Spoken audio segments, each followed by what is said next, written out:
नमस्कार, स्वागत है आप सभी का इंडियन न्यूज मध्य प्रदेश में। मैं हूं आपके साथ शावनी पटनायक। आइए शुरुआत करते सुपरफास्ट खबरों की।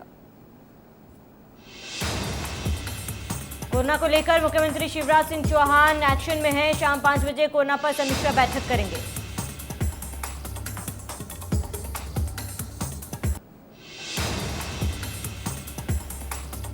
कोरोना को लेकर गृह मंत्री डॉक्टर नरोत्तम मिश्रा ने बयान दिया है। उन्होंने कहा कि कोरोना को लेकर लगातार राहत की खबर मिल रही है। मध्य प्रदेश में आज 393 नए कोरोना मरीज मिले हैं।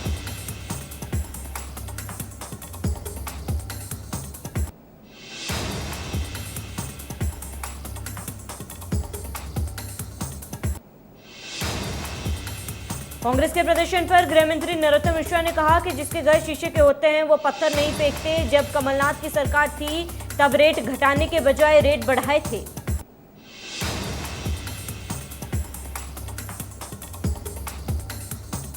संजय राउत की ओर से पीएम की तारीफ कर नरोत्तम मिश्रा ने कहा कि सांच को आंच नहीं, सत्य परेशान हो सकता है, पराजित नहीं।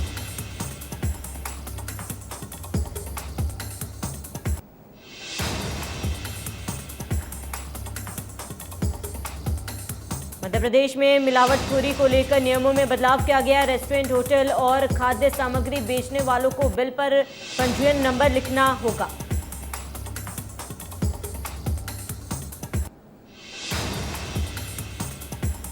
हरदा जिले के आशा कार्यकर्ताओं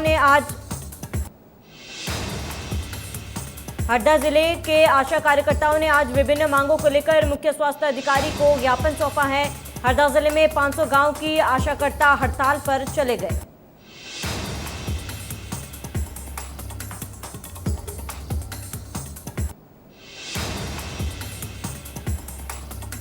छत्तीसगढ़ में आज से तेज होगा वैक्सीनेशन अभियान। टीकाकरण के लिए घर घर पहुंचेगी चिराऊ मोबाइल वैन। 45 वर्ष से ऊपर के लोगों को 100% टीकाकरण का लक्ष्य।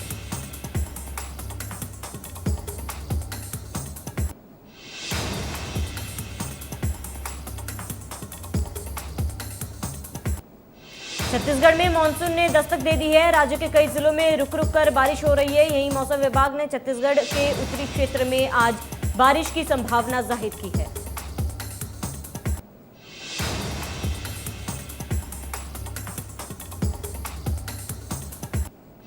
डिंडोरी नगर परिषद क्षेत्र में प्रतिबंध के बाद भी आबकारी और पुलिस विभाग के संरक्षण में अवैध शराब का कारोबार करने वाले खुलेआम शराब की बिक्री कर रहे थे। नर्मदा तट और उसके आसपास शराबियों का आतंक फैला हुआ है।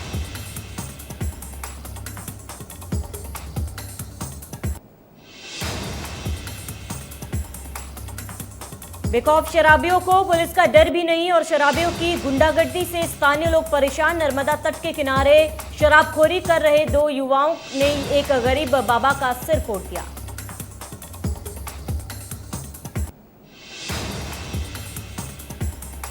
बिलासपुर जिले में टोनी प्रताड़ना का एक मामला सामने आया है, जिसमें गांव के लोगों की प्रताड़ना से तंग आकर एक महिला ने खुदकुशी करने का प्रयास किया और महिला ने खुद को आग के हवाले कर दिया।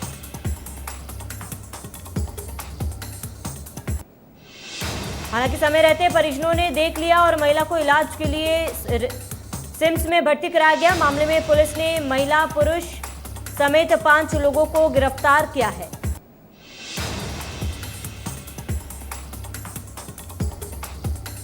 वहीं मामले में तहसीलदार अस्पताल के 1 वार्ड पहुंचे और महिला का बयान दर्ज कर उचित कार्रवाई का आश्वासन दिया। गांव में पहले टोनी प्रताड़ना का दर्जनों महिला शिकार होती थी।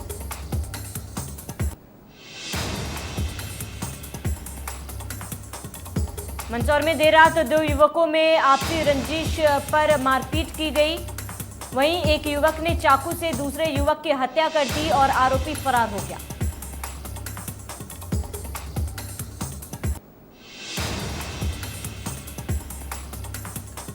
वारदात की पूरी घटना सीसीटीवी में कैद हो गई। मृतक कई देर तक सड़क पर तड़पता रहा। उसके बाद उसको हॉस्पिटल ले जाया गया, लेकिन समय पर डॉक्टर नहीं मिलने से घायल युवक की मौत हो गई।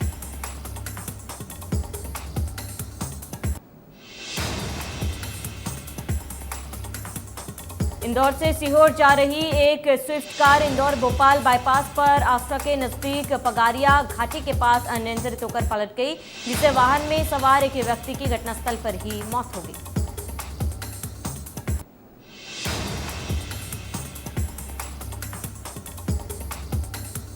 शहडोल जिले के ग्राम पंचायत जगमल के सेझरी गांव का एक सनसनीखेज मामला सामने आया है, जिसमें गांव की 2 विधवा महिलाओं ने प्रधानमंत्री आवास योजना के तहत बनाए जा रहे घर को वनकर्मियों द्वारा तोड़े जाने का आरोप लगाते हुए शासन प्रशासन से न्याय की गुहार लगाई। ये महिलाएं डुग क्षेत्र में आकर यहां पर पिछले 40 साल से रह रही थी। उनका आरोप है कि पीएम आवास योजना की पहली किस्त मिलने की जानकारी लगते ही वनकर्मियों द्वारा उनसे 20-20 हजार की मांग की गई और ये कहकर धमकाया गया कि यदि पैसे नहीं देगी तो घर नहीं बनाने देंगे।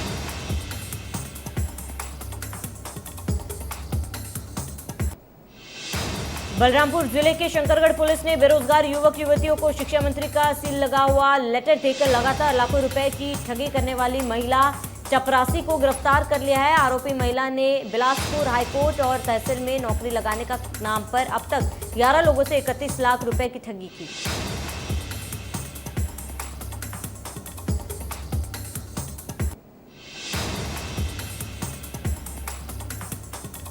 कानपुर के प्रखर हॉस्पिटल में बच्चों पर वैक्सीन ट्रायल शुरू। 3 ग्रुप में वैक्सीन ट्रायल होगा। 2 से 18 साल के बच्चों पर ट्रायल होगा।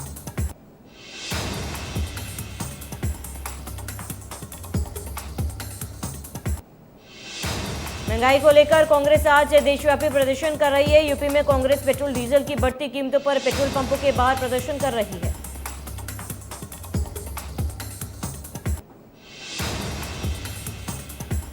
यूपी के लखनऊ में पुलिस और क्राइम ब्रांच बड़ी कार्रवाई कर अंतर्राज्यीय मानव तस्कर को गिरफ्तार किया है। गिरफ्तार किए लोगों में से 3 पुरुष और 2 महिलाएं शामिल हैं। पुलिस ने 2 नाबालिग को मुक्त कराया।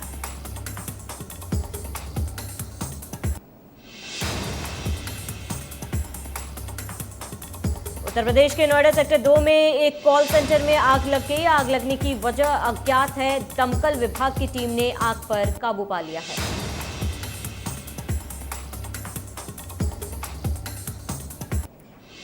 यूपी के बुलंदशहर में दुर्लभ वन्यजीव पेंगोलिन मिला। पेंगोलिन का वीडियो सोशल मीडिया पर वायरल हो रहा है। 3 दिन पहले इनायतपुर में पेंगोलिन मिला था। पेंगोलिन को वन विभाग अपने साथ ले गए।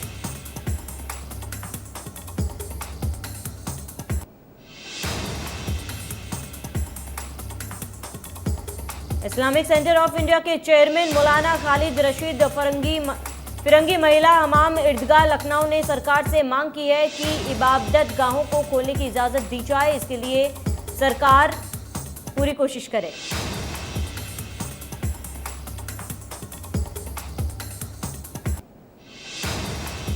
यूपी के अमेठी में साइकिल चोरी के आरोप में दबंगों ने दलित युवकों और उसके घर वालों की पिटाई कर दी। शिकायत के बाद भी पुलिस ने कार्रवाई नहीं की।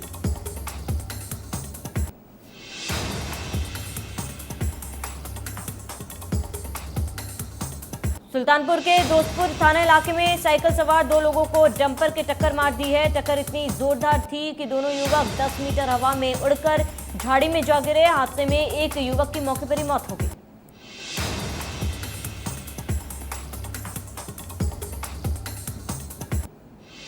उत्तराखंड में ब्लैक फंगस का कहर जारी। ब्लैक फंगस के मरीजों की संख्या 356 हुई। ब्लैक फंगस से अब तक 56 लोगों की मौत हो चुकी है।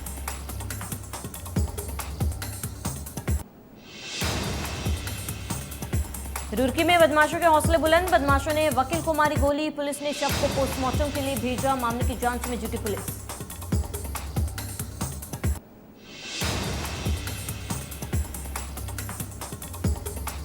उत्तराखंड के उधम सिंह नगर में नेपाल के कुछ लोग भारत नेपाल बॉर्डर के नो मैंसलैंड की खुदाई करते नजर आए थे। खटीमा की एसडीएम ने बताया कि मेलाघाट में सुंदरनगर के 50 मीटर आगे की तरफ नो गैस लैंड में नेपाली लोग खेती करने की तैयारी कर रहे थे।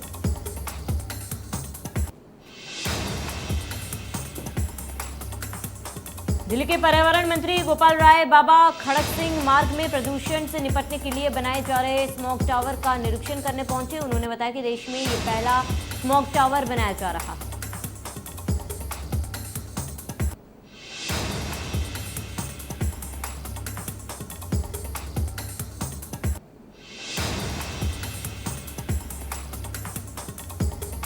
पटना पीएमसीएच से ब्लैक फंगस के 2 मरीज फिर भाग गए। बता दें कि अस्पताल में ऑपरेशन का इंतजाम नहीं है। अब तक कोरोना वार्ड से 10 मरीज फरार हो चुके हैं।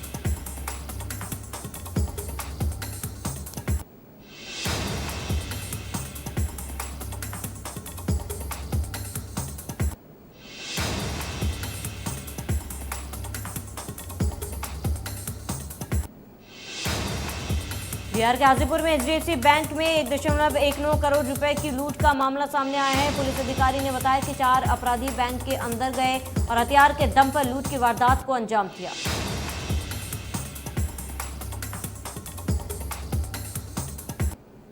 राजेश पायलट की 21वीं पुण्यतिथि आज और दौसा में सचिन पायलट ने दी श्रद्धांजलि। पायलट के में कई विधायक भी मौजूद। सीएम गहलोत ने ट्वीट कर श्रद्धांजलि दी।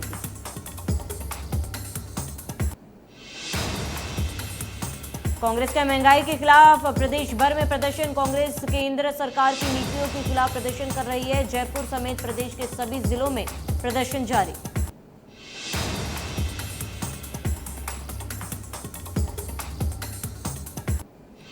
महामारी के बीच लोगों पर महंगाई की मार पड़ रही है। पेट्रोलियम कंपनियों ने एक बार फिर दाम बढ़ाए हैं। पेट्रोल में 29 तो डीजल में 28 पैसे का इजाफा हुआ है।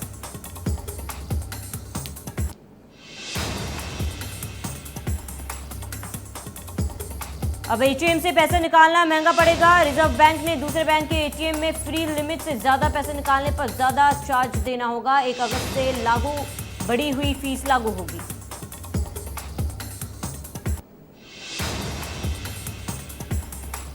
पंजाब कांग्रेस का विरोध निपटाने के लिए बनी 3 सदस्यीय कमेटी ने सोनिया गांधी को रिपोर्ट सौंप दी है। अब आलाकमान के अंतिम फैसले पर नजर।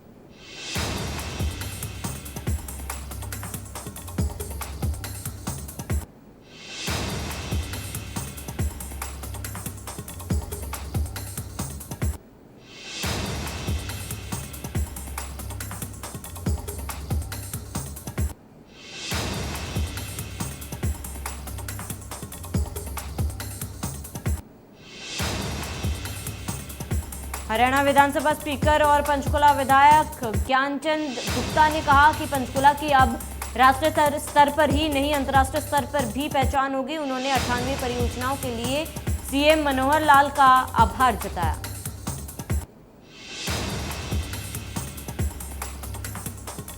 विधानसभा अध्यक्ष ज्ञानचंद्र गुप्ता ने कहा कि पहले भी मुख्यमंत्री ने 8 जून को पंचकुला को मेट्रोपॉलिटन सिटी घोषित किया और पंचकुला के इतिहास में ये ऐतिहासिक कदम विकास की दृष्टि से उठाया गया है।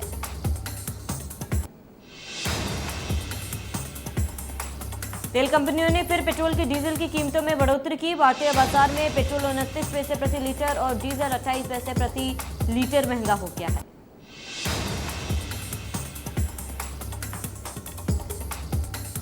तेल कीमतों में हुए बदलाव के बाद दिल्ली में पेट्रोल का भाव 95 रुपये 85 पैसे प्रति लीटर पर पहुंच गया है। डीजल का रेट 86 रुपये 75 पैसे प्रति लीटर पहुंच गया है। भोपाल में पेट्रोल 104 रुपये के पार। दिल्ली में कांग्रेस कार्यकर्ता पेट्रोल और डीजल की बढ़ती कीमतों को वापस लेने की मांग और महंगाई के खिलाफ पेट्रोल पंपों पर सांकेतिक विरोध प्रदर्शन करेंगे।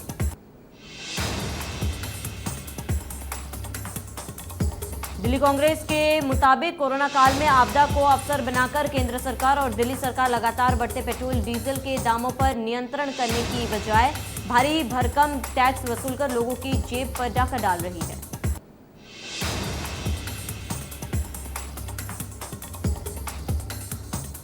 भारत में कोरोना के 91,702 नए मामले आने के बाद कुल पॉजिटिव मामलों की संख्या 2,92,74,823 पहुंच गई।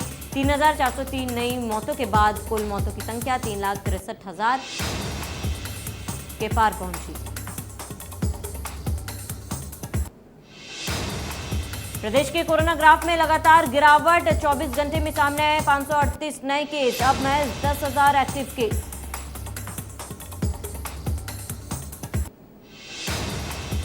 हरियाणा में पिछले 24 घंटे में कोरोना के 539 नए मामले आए सामने। इस दौरान 1,221 लोग डिस्चार्ज हुए और 32 लोगों की मृत्यु दर्ज की गई।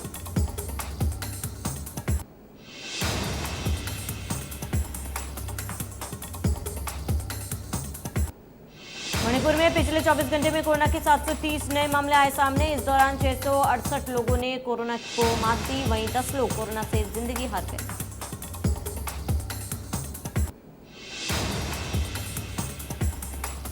तेलंगाना में पिछले 24 घंटे में कोरोना के 1798 नए मामले आए सामने। इस दौरान 2524 लोग डिस्चार्ज हुए।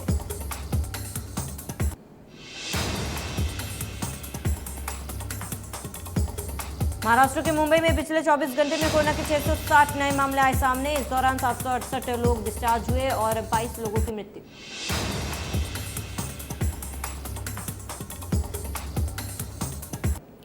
कर्नाटक में पिछले 24 घंटों में 11,042 नए कोरोना के मामले आए सामने, वहीं 15,721 रिकवरी और 194 मौतें दर्ज की गई।